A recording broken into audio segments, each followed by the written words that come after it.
Eu convido aos amados irmãos a abrir suas Bíblias no livro de Apocalipse, capítulo 14. Vamos fazer a leitura completa deste capítulo.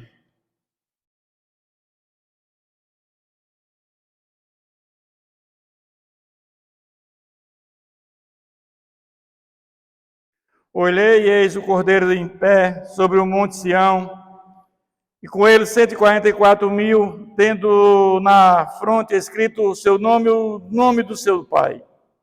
Ouviu a voz do céu como voz de muitas águas, como voz de grande trovão. Também a voz que ouvi era de arpistas, quando tange a sua harpa. Entoava novo cântico diante do trono, diante dos 4 seres viventes e dos anciãos. E ninguém pôde aprender o cântico, senão os 144.000 que foram comprados da terra. São estes que não se macularam com mulheres, porque são castos.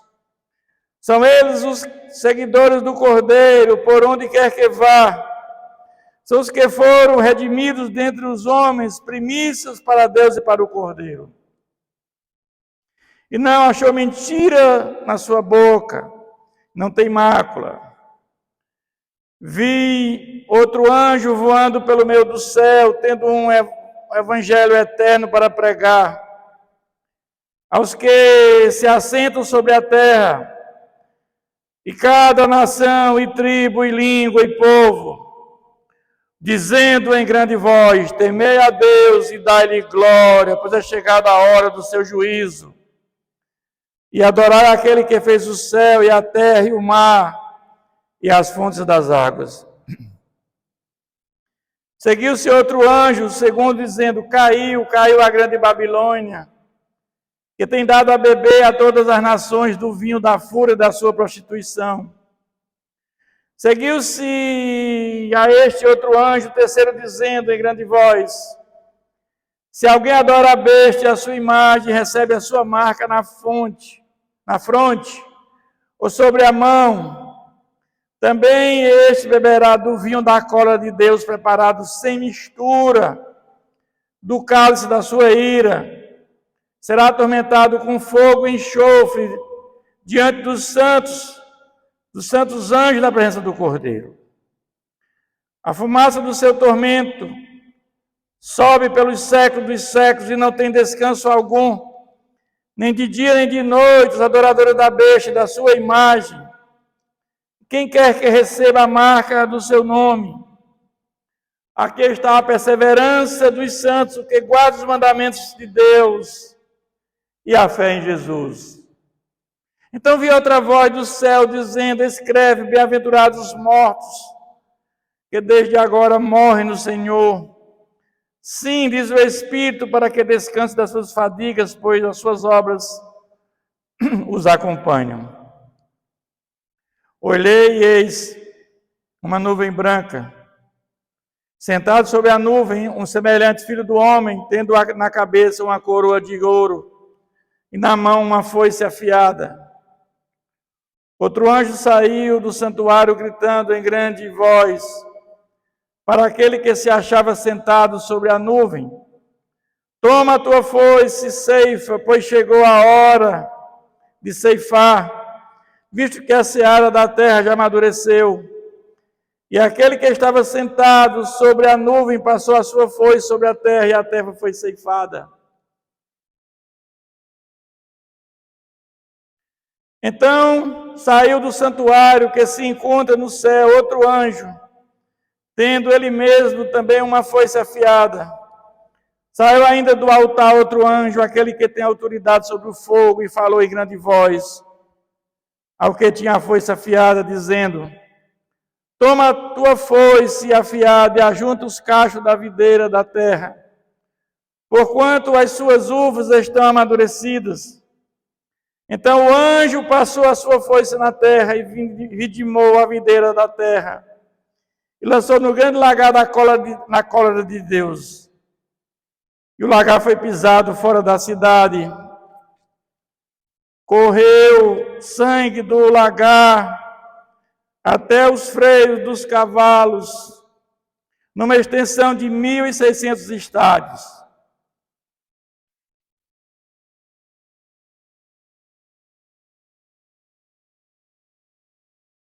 Obrigado. Senhor, nosso Deus, que possamos cada vez mais, Senhor, ser fiel a Ti, Senhor. Quando lemos esse texto, Pai, e observamos, Senhor, a Tua segunda vinda de Jesus, Senhor, e o que vai acontecer com aqueles, meu Pai, que não aceitaram a Tua palavra, Pai. Cada vez mais nos remete a ter essa comunhão contigo, Senhor. O nosso maior desafio nesta vida é a nossa salvação. Mas eu creio que aqueles que estão escritos no livro da vida, Senhor, jamais perderão a salvação. Que possamos perseverar até o fim das nossas vidas, Senhor. Oramos em nome de Jesus. Amém. Meus irmãos, à luz desse texto, eu quero tratar o seguinte tema: o juízo de Deus e seus remidos no céu.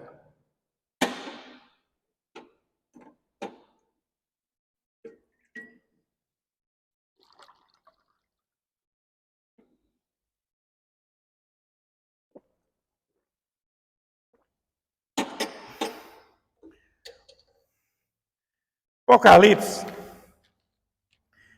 é o livro mais encantador da Bíblia. Todos os acontecimentos de hoje nos levam para Apocalipse. É um livro atual, tudo que está acontecendo está nesse livro. Alguns aí falam algumas coisas sem nenhum nexo, que é um livro desatualizado, precisa ser atualizado a Bíblia, mas é um livro que Deus inspirou homens para escrever, é um livro atualizadíssimo a nossa Bíblia. É a palavra de Deus inerrante. E esse livro de Apocalipse, ele conta a história da primeira vinda até a segunda vinda de Jesus. Toda a história da humanidade, entre a primeira e a segunda vinda, está nesse livro. E ele mostra a vitória de Cristo e da igreja. Mas esse livro, quando nós lemos Apocalipse, é como se estivesse lendo sete etapas para 7 livros, dentro de um só livro. São 7 etapas paralelas progressivas. Ele fala da segunda vinda, fala dos livros, do selo, fala das trombetas, é o juízo parcial de Deus na misericórdia, fala dos inimigos de Deus, que vai do capítulo 12 ao 14. Esse é o último capítulo dos 4 inimigos de Deus. Fala das taças, que são a ira de Deus vai ser derramada sobre o povo de Deus, sobre o povo que não aceitou Deus. O povo de Deus já tem sido arrebatado quando as taças foram derramadas. Fala dos inimigos de Deus e da derrota dos outros inimigos. É um livro cheio de simbolismos, é um livro que tem um simbolismo, nós temos que entender. Apocalipse não pode ser lido de forma literal, senão você não vai entender Apocalipse. É um livro simbólico, é um livro de figurado, é assim que nós temos que entender Apocalipse. Capítulo 12, 13 e 14, que são esses que nós falamos aqui agora, que são os inimigos de Deus. O capítulo 12, Satanás tem de pedir de todas as maneiras o nascimento do Messias e não consegue. Ele é frustrado. E agora ele tenta atingir quem? A nós, a igreja, nós. No capítulo 13 ele busca alguns aliados, né? Que é a besta do mar, que é o último anticristo que vai aparecer aqui na terra. Já tivemos muitos anticristos aqui na terra. Nero, Domiciano, Tito Vespasiano, tantos outros anticristos aqui na terra. Mas esse será o último anticristo, o ímpio, o homem da iniquidade. E a besta da terra será o falso profeta, aquele que vai dar poderes a ele. E a Babilônia, que é esse sistema, né, corrupto, esse sistema prostituído que temos aqui. O capítulo 14, que acabamos de ler, vai falar do juízo de Deus e os seus remidos lá no céu, a vitória total de Deus sobre os inimigos e a igreja glorificada lá no céu, que estarão com Cristo para sempre, por toda a eternidade. Mas nesse mundo maligno, cheio de problemas, vamos passar por problemas, sim. Mas esse texto que acabamos de ler, ele fala que vale a pena permanecer firme e fiel a Deus. Porque vamos ter uma recompensa lá no céu muito grande. Pois quando Jesus voltar pela segunda vinda, pela segunda vez, haverá um novo céu e uma nova terra. Esse será o lugar daqueles que se salvarem. Não é a vida maravilhosa que você vive aqui na terra, com os prazeres mundanos, que te dá satisfação e traz toda a felicidade, mas essa é passageira, ela não é eterna. Se vivermos muito aqui na terra, comparado com a eternidade, é nada. O nome já diz, vida eterna. Mas o texto diz que João está na terra e vê o cordeiro no pé do monte de Sião, que aqui é uma representação do céu, não é o monte Sião aqui na terra, Jerusalém. Ele vê todos os 144 mil selados, que é uma representação do povo de Deus. Nós já falamos isso, que é um livro simbólico. 12 é o povo do Antigo Testamento, 12 é o do Novo Testamento, que são os apóstolos mais as tribos, vezes 1000, que dá todo o povo de Deus que vai se salvar. Então é um livro simbólico. E João vê esse povo lá no céu, no Monte Sião.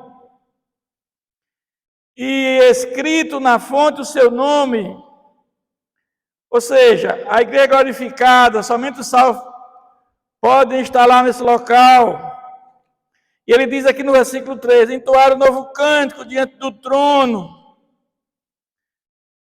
Ouvi no céu uma voz como voz de muitas harpas, de águas, como voz de trovão. Essa voz lá no céu é da igreja glorificada. Ela está lá no céu. E ele diz agora no versículo 3, entoava novo cântico diante do trono, diante dos 4 seres viventes e dos anciãos. E ninguém pode aprender aquele cântico. Há uma celebração lá no céu. Está havendo uma celebração no céu. E só quem pode participar, quem é? Os salvos. É um culto fechado, só para os remidos. Ninguém mais pode entrar nesse culto lá no céu. Então, cantando o cântico da vitória de Cristo. E os remidos aprendem a cantar. Então, eu quero dizer que vale a pena morrer por Cristo, porque somente os remidos, aqueles que se salvarem, poderão participar dessa festa lá no céu, desse cântico lá no céu.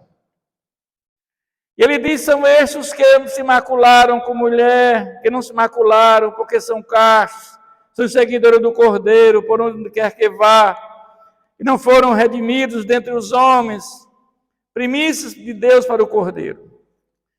Ele quer dizer o seguinte, que aqueles glorificados que estão lá no céu com Jesus, é a noiva, nós somos a noiva do Cordeiro, nós somos a noiva de Jesus. Ele é o noivo. E a noiva tem que ser purificada, tem que ser santa. A igreja é a noiva de Jesus. E nós temos que ser fiéis em Cristo até a morte. Essa deve ser a fidelidade da igreja. Você lembra lá que lá nas festas para o Senhor, existiam as festas das primícias, que eram os primeiros frutos para os sacerdotes. E aqui ele fala que as primícias eram os primeiros frutos colhidos para as festas do Senhor. Assim também seremos nós para o Senhor. Nós somos as primícias para Ele. Quando ele fala aqui, as primícias para Deus e para o Cordeiro, é uma comparação com o que ele faz lá nas festas que eram feitas para o Senhor, as primícias. E no 5 ele diz, não se achou mentira na boca, não tem mácula. Os crentes regenerados, cheios do Espírito Santo, são crentes verdadeiros. O homem vê a aparência, porém Deus vê o coração. Os mentirosos nunca entrarão no reino de Deus. Mas ele diz aqui que vi outro anjo voando pelo meio do céu, tendo um evangelho eterno para pregar aos que se assentam sobre a terra, e cada nação, em tribo, e língua e povo. Eu diria aos irmãos que todos estão no céu por conta do evangelho. O evangelho tem que ser pregado em todo o mundo. Como é que começa a salvação? Começa com o evangelho. A palavra de Deus é pregada, ela ilumina a mente, segundo 1 Pedro 1:23, e o Espírito Santo vem e faz a obra regeneradora. É assim que funciona.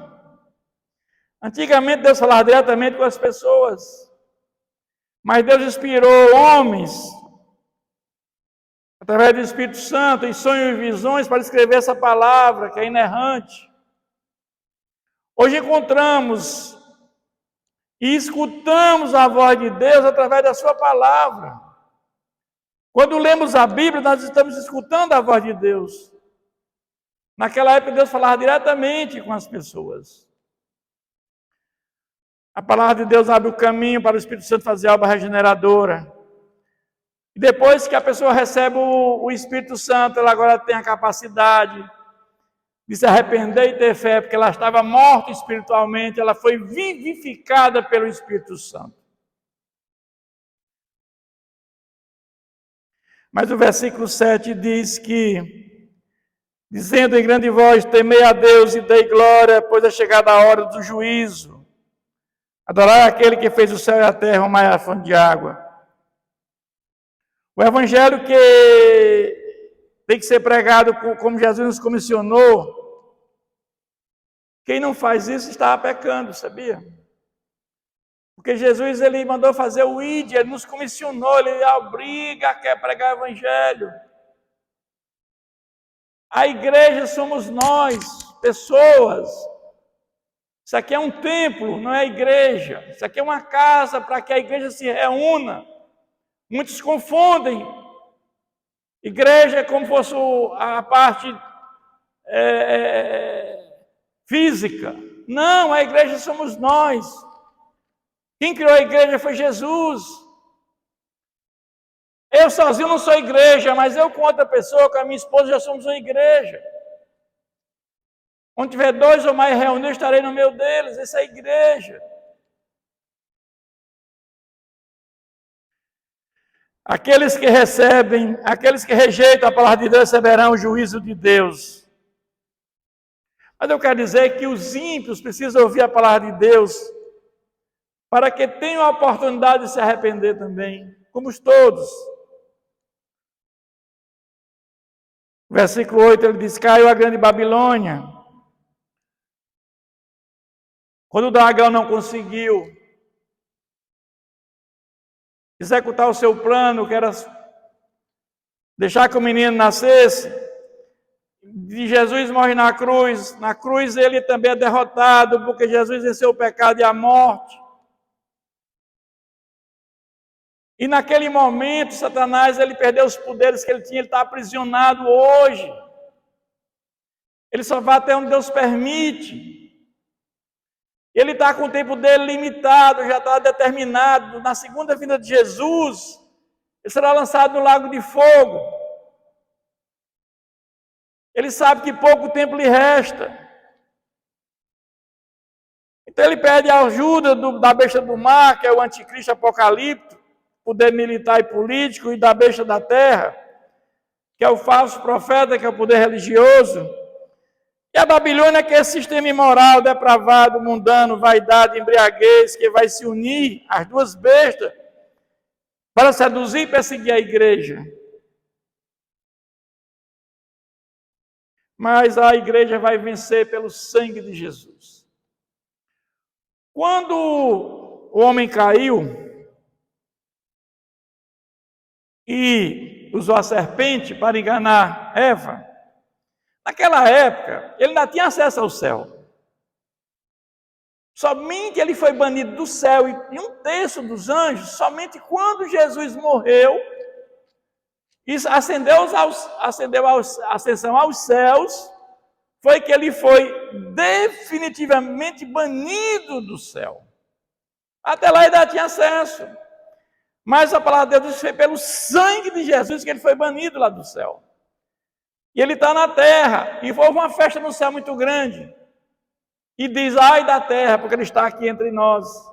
Está aqui na terra. Mas Deus, quando subiu, mandou o Consolador, o Espírito Santo, aquele que regenera, que transforma, que nos dá força, que nos dá coragem, que nos dá poder para enfrentar o inimigo. E aí ouviu-se um outro anjo dizendo em grande voz, adora aqueles que adoram a besta e a sua imagem, recebe a sua marca na fronte ou na sua mão. Os que adoram a besta receberam a sua marca, rejeitaram o evangelho e amam as coisas mundanas. A marca da besta, o 666, não é um carimbo, não é um número. É aqueles que não aceitam, que não podem comprar, não podem vender, que são massacrados, vão ser mortos. Na época de Domiciano, você tem uma ideia, existia lá aquela cultura do Império Romano que quando o imperador morria, eles se tornavam Deus.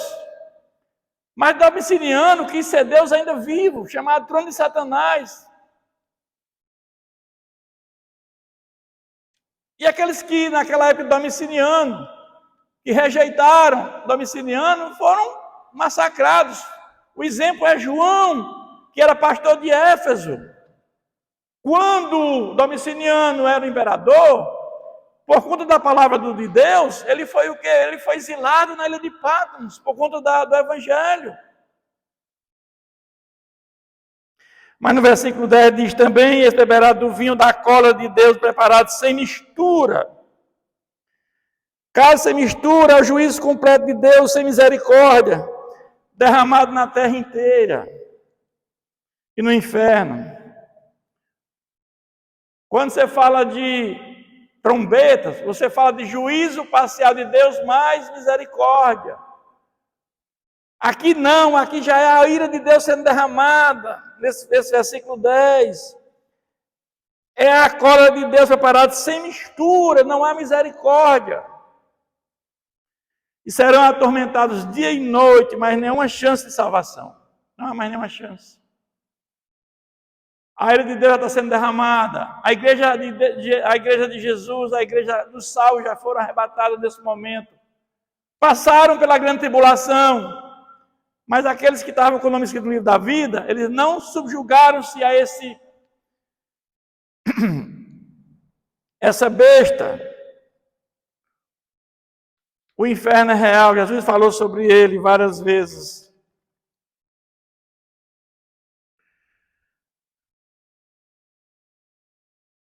Lá Deus disse que serão atormentados dia e noite por toda a eternidade aqueles que rejeitaram a palavra de Deus. Algumas correntes doutrinárias que defendem que haverá aniquilamento. A palavra de Deus não fala em aniquilamento. Fala que serão atormentados dia e noite. Aqui está a perseverança dos santos, os que guardam os mandamentos de Deus e a fé em Jesus. Vale a pena sofrer e morrer por Jesus, pois teremos alegria no final. Somos salvos pela fé em Jesus. Por isso temos que ter confiança e perseverar até o fim. Então eu ouvi uma voz do céu dizendo, escreve, bem-aventurados, no versículo 13, os mortos, porque desde agora morrem no Senhor. Aqui ele está falando da grande tribulação. os que passaram pela grande tribulação, que resistiram às ciladas do anticristo. Por que eles resistiram? Porque seu nome estava escrito no livro da vida. Esses que estão com o nome escrito da vida resistirão a esse anticristo. E a recompensa pela fidelidade a Deus, o valor de ser cristão, compensa no final com a glorificação, com a vinda de Jesus. Lá nesse local não há mais choro, não há mais pranto, não há mais dor, não há mais sofrimento. E teremos um galardão no céu pelas obras, os que serviram a Deus e se mantiveram fielmente. E agora vem a colheita. Jesus está com a foice na mão. Ele está descendo para o julgamento final, o juízo final. E agora no versículo 15, agora é a consumação dos séculos, está tudo amadurecido. A colheita está pronta, o trigo está pronto. O último salvo já aconteceu em qualquer face da terra. Quando completar esse número, que só Deus sabe esse número, 144 mil é simbólico, mas quando completar esse número de salvos de toda a terra, Jesus voltará e ceifará. Mas também, esse é o trigo, que nós chamamos que Jesus vai arrebatar a igreja e os mortos ressuscitarão com ele e subirão para toda a eternidade. Mas também do versículo 17 até o 20, vamos ver que os ímpios serão comparados como uvas maduras, a ponto de ceifar e serão colocados no lagar. Lagar é um lugar que você usa para fazer vinho, para pisar a uva. Tem uma peça que vai colher o vinho. Aqui ele faz uma analogia, que os ímpios serão esmagados no lagar, após a igreja ser retirada, depois da grande tribulação. A igreja passará pela grande tribulação, mas não passará pela ira de Deus. E eu quero concluir dizendo: a salvação está à disposição de todos e é de graça. Aceite Jesus como Senhor e Salvador enquanto há tempo. No momento as trombetas estão sendo tocadas, ao juízo de Deus mais misericórdia. Não espere que venha as taças, a ira de Deus ser derramada, nem que a sétima trombeta seja tocada, porque não há mais nenhuma chance de salvação. Viva uma vida reta diante de Deus, sem falsidade, sem hipocrisia. Seja um cristão verdadeiro. O homem vê a aparência, mas Deus vê o coração. Ninguém engana Deus. Muitas vezes as igrejas estão cheias de pessoas hipócritas, com hipocrisia, com falsidade, enganando as pessoas, mas não engana a Deus. Jesus hoje te oferece perdão, e é somente crer nele pela fé, no sacrifício que ele fez por nós naquela cruz, se apropriar do sangue de Jesus. Jesus quer que todos cheguem ao pleno conhecimento da verdade, que todos se salvem. E eu quero concluir essa mensagem dizendo: essa pode ser a última vez que você vai ouvir a palavra de Deus. A vida é como um sopro. Amanhã pode ser muito tarde. Os nossos dias estão determinados por Deus, está no Salmo 139. Qualquer hora podemos partir desta vida. E a pergunta que eu faço: você está preparado para esse encontro com Deus? Você está preparado para, se morrer hoje, você ir para o céu de Abraão? Esse é o desafio nosso aqui na terra. Busque a Deus enquanto há tempo. Nosso maior desafio aqui na terra é a salvação. Muitos buscam fama, poder, riqueza. Isso é efêmero, isso é passageiro.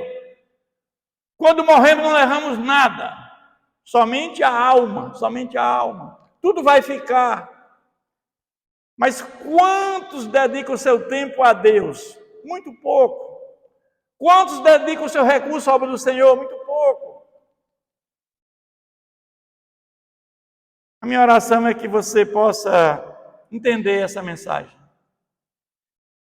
Que Deus continue nos abençoando. Curve suas cabeças, feche seus olhos. Pai querido, Senhor nosso Deus, Tua palavra foi pregada, Senhor. Que possamos cada vez mais, Senhor, entender que Teus planos são insondáveis, Senhor. Que aqueles que estão com o nome escrito no livro da vida, Senhor, eles enfrentarão as forças do mal, com certeza, e não apostatarão da fé jamais. Porque o Teu Santo Espírito é o guia da nossa vida, é que nos fortalece. Eu te peço, Senhor, por cada família representada, Senhor, por cada irmão. Peço pela minha família, meu Pai, peço pelo mundo, Senhor, por um mundo melhor. Que haja paz, que haja harmonia entre os povos, meu Pai. Que o que Jesus pregou, o amor ao próximo e o amor a Deus, seja a túnica da nossa vida, meu Pai. Que possamos ser cristãos verdadeiramente, meu Pai, como servo do Senhor. Oramos em nome de Jesus. Amém.